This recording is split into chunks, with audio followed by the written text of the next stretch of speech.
Hello, everyone, and welcome to the Rangam Empathy Drives Innovation series, or the READY series, where we bring you blogs, chats, webinars, and other features to help you accelerate your own career journey. Whether you're a job seeker, an employer, an educator, or another community partner, Ready Chats have something for everyone. And we're excited to be here today to share with you some of the latest developments in this series. With our mission of accelerating meaningful employment for everyone, Ready is the perfect platform to help you achieve your career goals. So sit back and relax and enjoy as we take you on a journey of innovation, inspiration, and empathy. I'm Rangam's Senior Director of Strategic Partnerships. My name is Dave Kieran. And today's Ready Chat is with a really wonderful person who I've had the pleasure of meeting over the years named Jessica Cox. Jessica is a craft editor for Court TV. She has recently conceived and executed numerous award-winning creative media campaigns for Bally Sports, which was formerly Fox Sports. And she's a neurodivergent woman who has become quite the advocate, not only for herself, but for her son Sawyer, who we'll learn more about today, and for so many others who have their own barriers to overcome. We're calling this segment today The Journey of Jessica Cox, from the Navy to Producing and Advocacy. Welcome, Jessica. Thanks for joining us. Hi, thanks for having me. Thanks so much for doing this. It's really great to see you. Could you maybe let's start with your journey of getting your own diagnosis of autism. There's so many challenges, especially for women today, to get an accurate diagnosis and to access those services. Could you tell us a little bit about your own journey to kind of discovering your own neurodivergence? I was 17 and I was battling some mental health issues. At the time, pretty severe depression. I was a senior in high school and it just kept getting worse and worse and worse. And I hit a low point and my mom was worried for me. So I got admitted to the hospital and then admitted into like 24-hour care. And one of the doctors in that care, when they were sitting with me, I guess they recognized something and they sent me for an evaluation. I had never heard of autism. I didn't know what it was. I was thinking like there was something really wrong with me because, just the perception of it 18 years ago now was very different from what it is now. But in that evaluation, which took 2 days, they came back and they said, we're going to give you a diagnosis for Asperger's syndrome, and here's what it means, and here's how, we can help you, and how your parents can help you, and, how you're going to move forward from this. And, it's been quite the learning experience and the journey since then. I can't imagine. And thank you for sharing that. That's so common, I think, especially for women, that we misdiagnose, or we have so many other diagnoses before we finally arrive at what might be an accurate diagnosis that can actually get someone the services they need. So I'm so glad that you finally did get that diagnosis as a high school senior. And then can you help us understand your path from there? I know you joined the U.S. Navy. How did we go from Navy to broadcast media? Could you tell us about your career journey? So when I was singing choir when I was in the Navy, a very short experience. I ended up getting out administratively pretty quickly. But when I got out, I didn't know what I was going to do. I really struggled with college and with the typical classroom setting. And I lived in a really small town, so opportunities were limited. So the Navy was kind of what I was looking at to give me more of access to the world and opportunity through real life experiences versus a typical classroom setting. And so a friend of mine was like, hey, come to Japan, take some time, clear your mind post-Navy, come hang out with me, and then, figure it out. I'd never been out of the country, so I said, sure. So I got on a plane and I moved to Aomori, Misawa, Japan for 6 months.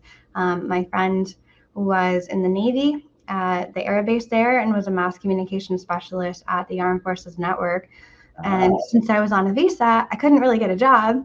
So the master sergeant at the AFN invited me to come in and start volunteering. So my first thing that I learned about was picking up a camera, a DSLR camera, and learning how to take pictures. And then I started publishing pictures for Military Times, and for putting out command information. And then that led into learning about radio broadcasts and hosting a radio show, which then led into learning about video production and video editing and graphic design and script writing and public speaking. And then kind of like snowballed from there. And when I came back to the States, I started in photography. Went up from like penny production stuff into fashion, which then gave me an opportunity to move into corporate video. And then a military friend of mine told me about a veterans initiative with Fox Sports, and they said I was too qualified for that opportunity.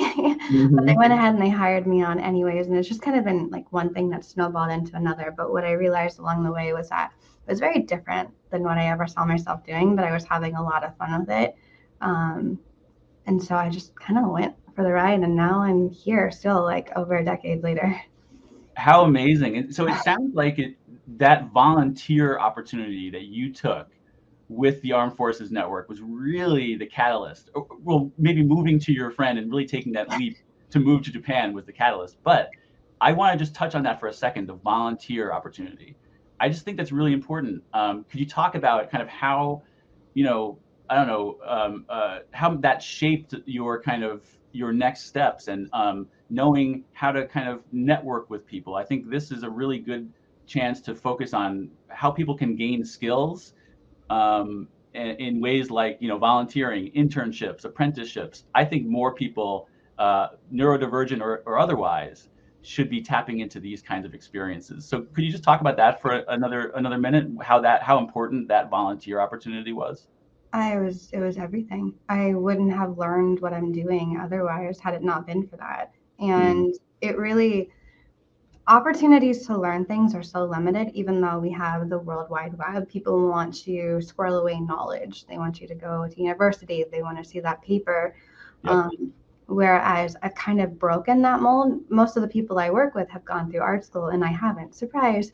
But getting that opportunity to just kind of break into it and try a new thing and be exposed to different elements of, mass communications and broadcasting was huge, because once I got a little bit of knowledge, I could then move on to a new opportunity and say yes to a new opportunity, which was kind of my motto for a while, was say yes to the opportunity. So in Japan, new opportunity after and outside of AFN were very limited, but there was still a lot to learn. But it was once I got back to the States and I got plugged into the small film community in San Diego that opportunities really started presenting themselves.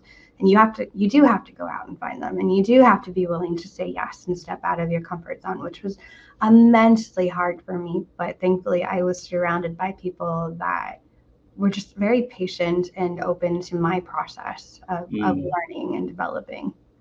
It's so great to hear. And I want to get to how now you have kind of begun passing that along, right? And sharing that your own mentorship and advocacy for others. But before we get there, staying on your career path, share with us, was there one particular project or a campaign that you've worked on? You've won awards, you've been nominated for Emmys, all these amazing things. Is there anything that in your work as a producer over the years that just makes you proud that you want to tell us about? Yeah. I made the shift from being a freelance editor to a staff editor, which was a huge deal for me when I moved from San Diego, California to Atlanta. And when I got into that position, I was surrounded by all of these people who had so much more training and experience than I did. And I knew I had the skills, but they had all that people element that I didn't have, which was intimidating for me. Being the new girl, being the younger girl, and being surrounded by very educated, experienced people, which I did lean on them a lot and their expertise and learned a lot from them. But probably a couple months into the job, we were at a brainstorming session going into the new baseball season for the Atlanta Braves. And my manager was like, hey, we're at a new ballpark this year. Let's come up with an idea to celebrate that. And after like a few seconds of thinking, I started spitting out this idea for a season of first. We're in a new ballpark, so let's celebrate all the new first experiences that come with the ballpark. Buying a hot dog, coming into the gate for the first time, the first ticket being sold, or the first home run, the first strikeout, the first walk-off. And so that kind of snowballed into my very first marketing campaign experience. So I got to create all of the teaser elements for promos. I got to develop the proof of performance spots that aired. I got to see how other departments in my group kind of shaped what they were doing from that as well. So seeing like the billboards and the stuff that comes up on your social media, so on and so forth. So kind of seeing like this idea go from conceptualization to a whole new realm of execution that I hadn't been exposed to before was extremely exciting. And that actually went on to win me my first award, which was a Synopsis Sports Media Award. It got nominated for an Emmy, but it didn't win. It's okay. It was a winner in my heart. So. Oh, it's a winner. That's definitely a winner, Jess. Congratulations. That sounds really exciting. And another reason why I was really excited to talk to you and to make sure people would learn about you, Jess, is there's been, I think, a bit of a pigeonholing of autistic people with Asperger's syndrome. Oh, you're someone with Asperger's, you must want to work in IT, or you must want to work in cybersecurity or financial technology, and that's just not the case. Of course, people on the spectrum have as wide a diverse set of opportunities and interests and skills as anyone else.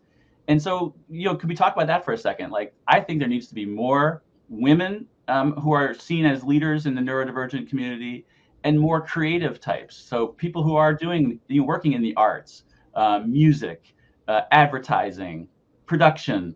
Any thoughts on that, Jess? That that there is this bit of a stereotype of people with Asperger's, and you kind of break that mold.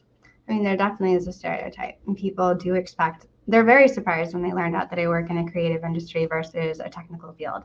I have a really strong mind for troubleshooting and developing like workflows, and I love that stuff. I do. Don't get me wrong; it's fascinating. But creativity offers a whole new challenge, which is what I really love about it. It's very different. But I'm not that type of person. Because another stereotype is that a person on the spectrum, and a lot are, but I'm not, where they're very engulfed in one thing and one thing only. Whereas for me, I'm engulfed in everything. I want to know about everything. I want to know why that works. I want to know why that works. I want to know why that doesn't work and how I can make it work. And then my interest in things, I have a lot of hobbies and interest in things. So people are usually relatively surprised when they learn that. Well, I know one of your hobbies, it probably counts as more of a hobby, but you're quite the musician. And, you even were part of the Ravens, is the band? The marching band. I was in the flag line for several years, yeah.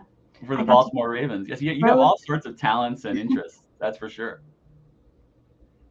One other thing that I would like to ask you about, Jess, is you've worked with all sorts of diverse teams, and sometimes you need to be the leader of that team, or sometimes you have to play a different role.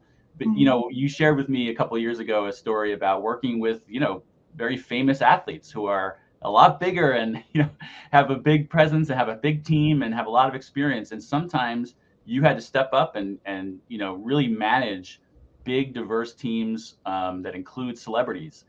Has that been a challenge? And that's just one of those things that I think some people might make the assumption, wow, someone with autism would struggle navigating that kind of a social situation. Could you tell us about what that was like for you to navigate?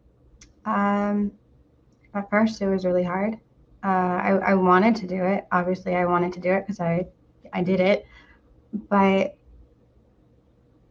therapy helps in the sense that I learned how to communicate myself to others. So just kind of falling back on all of those lessons that I worked on in therapy at the beginning of my diagnosis, and learning how to work through communication issues, or when I'm stumbling on words or overwhelmed by the environment. Because usually when I would work with the athletes, it was in a very stimulating environment that kind of shut my brain down in certain ways and make it hard for me to communicate. But because I was open with my coworkers about being on the spectrum and what my challenges were, I always knew I could go into a new situation knowing that I wouldn't fail, if that makes sense. Absolutely. So having an environment that was set up for me to learn to lead with support that would come in only when I really needed it, and I set that bar, was immensely helpful. So after the first few times of being exposed to those high-level athletes and talent, I sort of developed the understanding of how to communicate with them in this environment, how to get what I needed from them quickly and effectively and move on.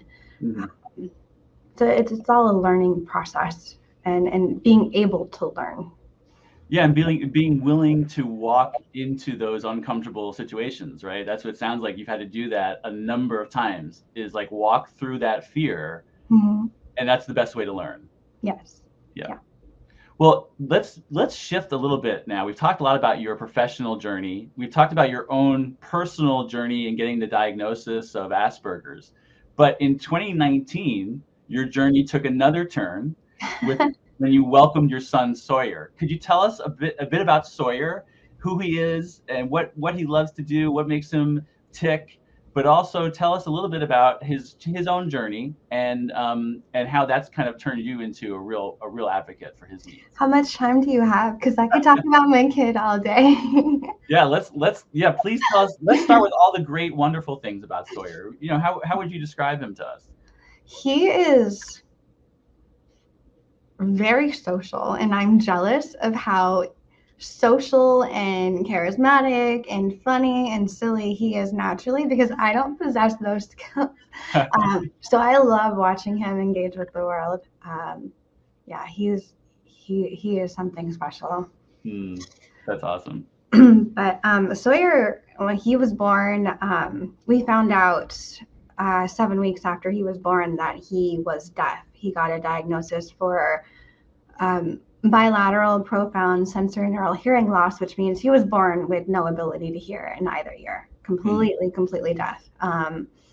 And that was rough, because right away every doctor was telling us we have to make a choice. We have to act now, make a choice and act now, because it's going to forever impact his success in life. The urgency was unreal. And so navigating that was quite an experience. But I learned early on that I was going to have to kind of step up and advocate in a way that I had never had to advocate before. I was falling back on some old things that I hadn't been utilizing in a while. And then it actually, I developed my own equation for communicating when it comes to my son. It's easy because, sorry, my words are blurring together. That's okay. Advocating for my son is a lot easier than advocating for myself. Why do you say that? That's so interesting. I think that's probably true for others too. Why do you think it's easier to advocate for him? He's my son, for one. I want the world for him. I want to give him the world. I don't want him to experience some of the things that I've experienced. I don't want him to grow up feeling like the world around him is telling him what his parameters for success are, which is what I grew up with. Even before the autism diagnosis, people were like, oh, your daughter is having a hard time communicating. She's never going to be able to do this if she can't figure out how to do this. And, no wonder she didn't get this because she couldn't do this. So I heard a lot of the time, how I was failing and how I wasn't going to be able to do things because I couldn't do these other things, if that makes sense. Yeah. So having barriers on me before, and then even more so after the autism diagnosis. I remember the doctor telling my mom, don't expect her to have many meaningful relationships. She probably won't be able to do college. She's going to really struggle. I was sitting there and I can remember the doctor telling my mom all the things that I wouldn't be able to do, placing barriers on me before I even had a chance to prove that I could work through them. It was infuriating. And I don't want my son to ever experience that. So it's kind of using that kind of fuels me. I hope that makes sense. It absolutely does.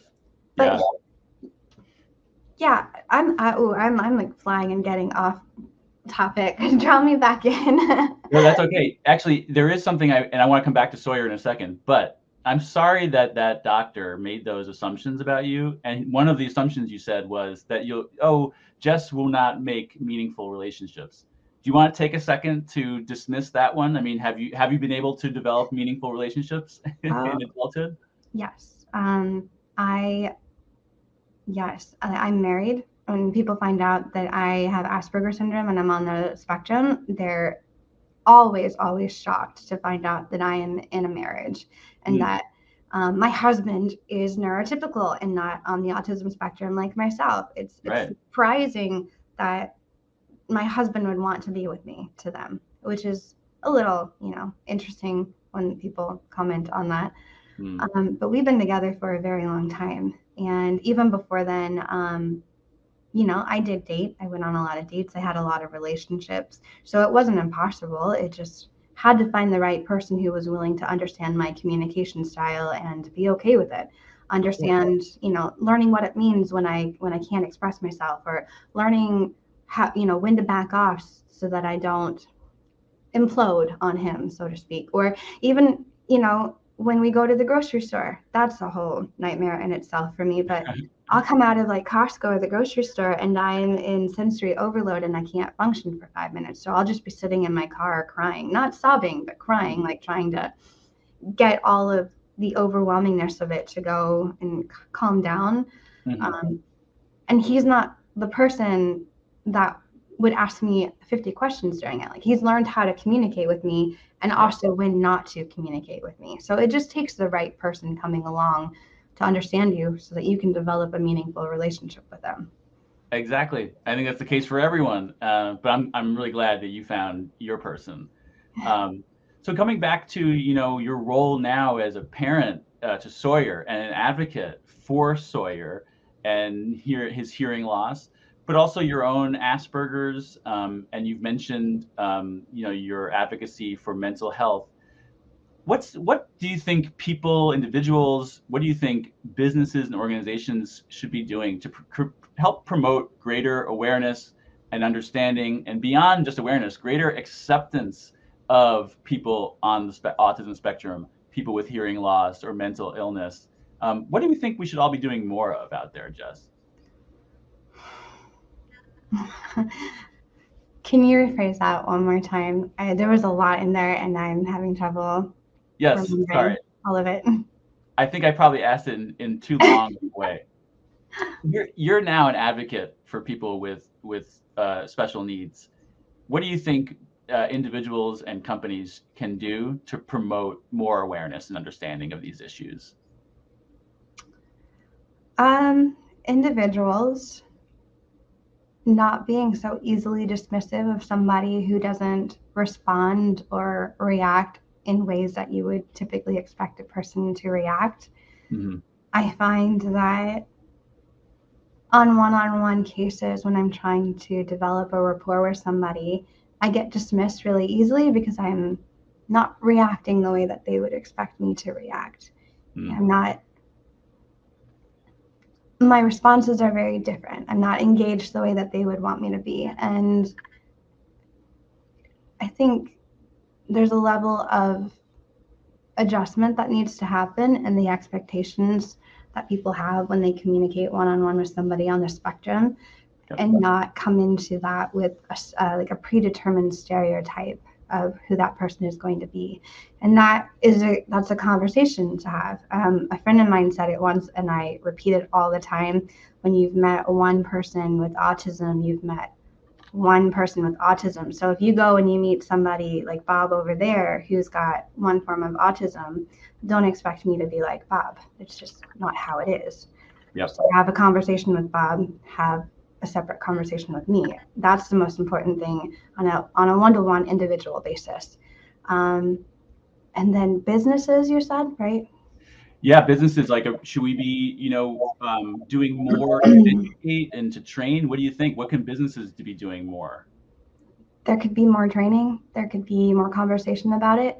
Right now, it seems like a lot of businesses are focused on something else, understandably, is their priority when it comes to diversity and inclusion, and awareness of people with certain disabilities or conditions or background statuses. That autism doesn't quite have the same light shone on it, but I think if somebody comes up to you in your company and says, hey, I am autistic, I need you to know this because I'm having this challenge, can you help me sort through this so that I can do my job? And companies, in my experience, don't always know how to respond to that. So more training for sure would be really helpful. The willingness to have the conversation, even if it's uncomfortable, would be huge.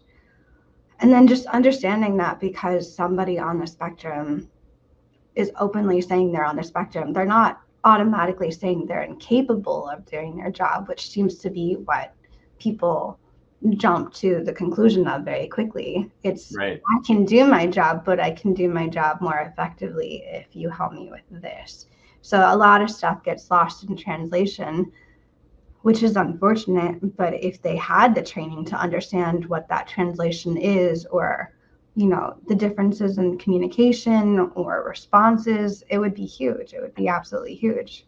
Yeah, I agree. And you said a few things that I just want to touch on. One, companies that have, and every company now of any substantial size will have a diversity, equity, access, and inclusion initiative of some sort. But you pointed out something that not yet are they all including disability and differences like autism as part of that DEAI initiative. So let's make sure your company does. And if they don't yet, you can reach out to an organization like SourceAbled and to others for that education and training. And something else that I think Jess was alluding to is there's definitely autistic colleagues in your company. But if you are creating a safe space for them and a platform for them to raise their voice, then they will come forward. So, and Jess, just on something related to that, I know you do a lot in your in the companies you've worked at to be part of like employee resource groups that like maybe empower women or people of color or people with disabilities. Can you talk a little bit about that? Has that been valuable to you, those kind of networks within the companies? They were. When they were available, they were helpful. I have not in any other job setting yet met another autistic colleague, so I don't know if they just weren't willing to be open or if they didn't exist in the company, but at least having a space where I could express myself safely was very vital. Yeah. In my success. And a lot of times, and I'm sorry that you haven't yet met, let's say yet, because you will, another autistic professional at one of your workplaces. But a lot of times those ERGs or BRGs for people with disabilities, it's for people with disabilities and their allies. So a lot of times you'll have parents of autistic children or siblings or partners of, if not autistic colleagues themselves. Or parents of children, which I have had the experience of meeting parents who come up to me and say, my kid is, and I think it's so great that you're willing to talk about it, which is nice. Well, that is nice. And, that's another, just getting back to the point we had earlier about kind of stereotyped roles. That's where it's really important that people like you, Jess, when you're comfortable, are kind of coming out and being public, because there is a 6-year-old girl who was just diagnosed with Asperger's out there who doesn't necessarily see role models that she can identify with in these different fields. So that's where it's so important, I think, that she knows who Jess Cox is and that you can become, a creative professional at the top of your field. That's exactly why I think these kind of Ready Chats are really important. This kind of representation is really important. Thank you. You're always so sweet. You're always so sweet. One thing that I also wanted to touch on is self-advocacy. And you've mentioned this even with your husband. You've had this kind of process where you've better understood your own autism and how it affects you, and how that affects you at work or in your marriage, at home, etc. Can you talk a bit about that? And and how that process has helped you at work. And so, like, do you translate that stuff to like your coworkers, right? So the stuff you learned how to communicate effectively with your husband, does that translate and help you advocate for yourself at work? It helps. He got a very different experience than most people get because he sees me on a very close, intimate level that most people don't. And when we were dating and I disclosed to him about being autistic, like I dumped everything on him, right? So it was information dump. Like if you think I was overloaded by the grocery store, he was overloaded by this conversation.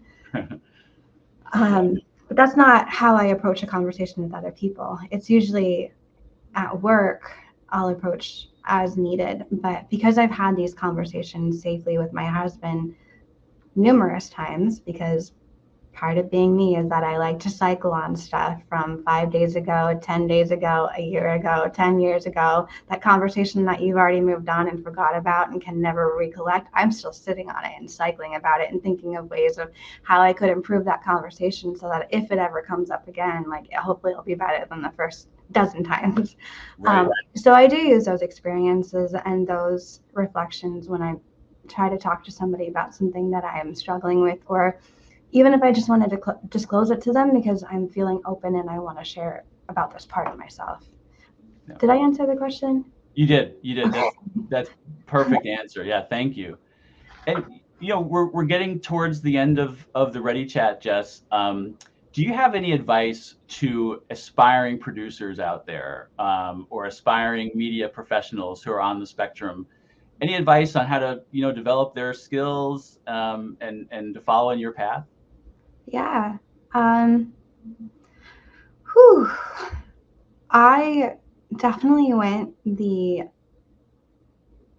non-typical way of getting to where that I am. So the best piece of advice that I could ever give to anybody like myself is to throw the rules out the window, which I know sounds really weird coming from somebody with, being on the spectrum, because I love rules, but in this case, if you can, throw the rules out the window and say yes to every opportunity.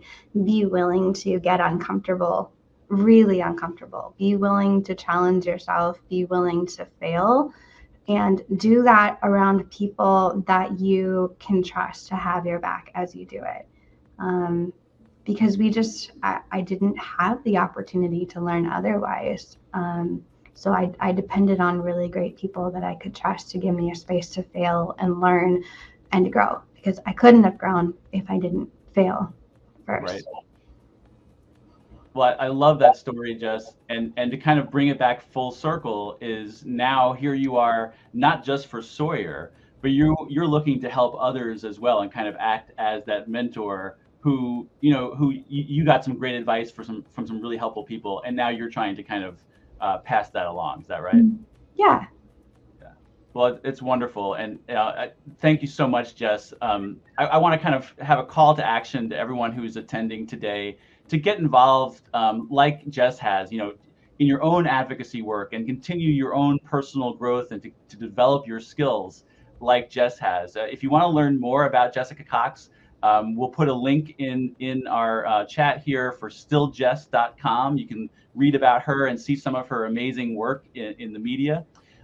Also, if there's anyone out there who is neurodivergent and struggling, looking for work, sourceable.com is a free resource for you. You can register and use our tools for your own job search and to upskill yourselves and to find what your fit might be that Jess has found for herself. So thank you, Jessica, Jess Cox. Thank you for sharing your amazing story with us today. Thank you to the audience for joining us in this latest installment of our Ready Chat series. You can learn more about Jess at stilljess.com and view more of our Ready Chat series or download materials to this chat and others at rangam.com. For all of us at Rangam, I'm Dave Kieran. Thank you, and we'll see you next time.